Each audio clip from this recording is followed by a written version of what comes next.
ಈ ಕಾರ್ಯಕ್ರಮದ ವೇದಿಕೆ ಮೇಲೆ ಇರ್ತಕ್ಕಂಥ ನಮ್ಮ ಆತ್ಮೀಯರು, ಸಹೋದ್ಯೋಗಿ ಮಿತ್ರರು, ನಮ್ಮ ಮಾರ್ಗದರ್ಶಕರು, ನಮ್ಮ ಗುರುಗಳಂದ್ರು ತಪ್ಪಿಲ್ಲ.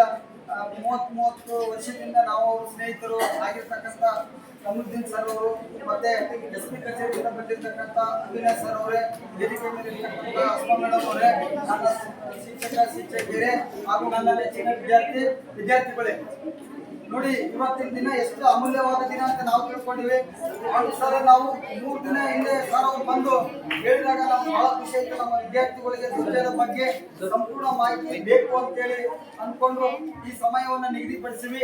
ಭಾರತದ ಸೇವಾ ದಳ ಜಿಲ್ಲಾ ಸಮಿತಿ ಹಾಗೂ ಶಾಲಾ ಶಿಕ್ಷಣ ಸಂಸ್ಥೆ ಇಲಾಖೆ ಭಾರತೀಯ ರಾಷ್ಟ್ರಧ್ವಜ ಅಂಗೀಕಾರ ದಿನಾಚರಣೆ ಇವತ್ತು ನಮ್ಮ ಶಿಕ್ಷಣ ಸಂಸ್ಥೆಯ ಅಡಿಯಲ್ಲಿ ಬರ್ತಕ್ಕಂಥ ಜವಾಹರ್ ಪ್ರೌಢಶಾಲೆಯಲ್ಲಿ ಹಮ್ಮಿಕೊಂಡು ಮತ್ತೆ ಯಶಸ್ವಿಯಾಗಿ ನಿಮ್ಮ ಧ್ವಜದ ಕುರಿತು ಎಲ್ಲ ವಿವರಗಳನ್ನ ನಮ್ಮ ಸಮುದ್ದೀನ್ ಸರ್ ಅವರು ನಿಮಗೆ ತಿಳಿಸಿದ್ದಾರೆ. ಬಾಯ್ಸ್, ನೋಡಿ, ಪ್ರಪಂಚದಲ್ಲಿ 247 ದೇಶಗಳಿವೆ. 193 ದೇಶಗಳು ವಿಶ್ವಸಂಸ್ಥೆಯಿಂದ ಮಾನ್ಯತೆ ಪಡೆದಿವೆ. ಅಂದ್ರೆ ಆ ದೇಶದ ಪ್ರಧಾನಿ ಆಗಿರ್ಬೋದು, ರಾಷ್ಟ್ರಪತಿ ಆಗಿರ್ಬೋದು, ಅವ್ರು ಬಿಟ್ರೆ ಪ್ರತಿನಿಧಿಸ್ತಕ್ಕಂಥದ್ದೇ ಆ ದೇಶದ ರಾಷ್ಟ್ರಧ್ವಜ. ಯಾವ ಪ್ರಧಾನಿ ಆಗ್ಲಿ, ಯಾವ ರಾಷ್ಟ್ರಪತಿ ಆಗ್ಲಿ ವಿದೇಶಕ್ಕೆ ಹೋದಾಗ ನಮ್ಮ ದೇಶದ ಜೊತೆ ಒಪ್ಪಂದಗಳು ಮಾಡ್ಕೊಳ್ಬೇಕಾದ್ರೆ ಇಂದು ಧ್ವಜ ನೋಡ್ತೀವಿ ನಾವು.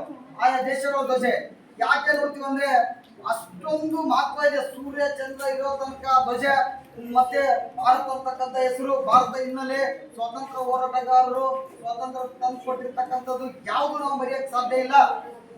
ಅದೇ ರೀತಿಯಾಗಿ ಹೇಮಂತ್ ಕುಮಾರ್ ಎದ್ದೇಳಪ್ಪ. ಹೇಮಂತ್ ಕುಮಾರ್ ಒಂದು ಪ್ರಶ್ನೆ ಕೇಳಿದ ಸರ್ ಅವ್ರಿಗೆ, ಯಾಕೆ ಸರ್ ಅದೇ ಬಣ್ಣ ಚೇಂಜ್ ಆಗಲ್ಲ ಅಂತ. ಹೇಮಂತ, ನಿನ್ನ ಫೋಟೋ ತೆಗೆದ್ರೆ ನಿನ್ನಂಗೆ ಬರ್ತದ, ಬೇರೆ ಬರ್ತದ? ನಿಮ್ಮ ಅಪ್ಪ ನಿನ್ನ ಫೋಟೋ ತೆಗೆದ್ರೆ ನನ್ನ ಮಗನ ಫೋಟೋ ಅಂತಾರ, ಬೇರೆ ತೆಗೆದ್ರೆ ಹಂಗೆ ನಮ್ಮ ದೇಶದ ಧ್ವಜ ನಮ್ಮ ತಾಯಿ ತಂದೆ ಇದ್ದಂಗೆ ನೋಡಿ.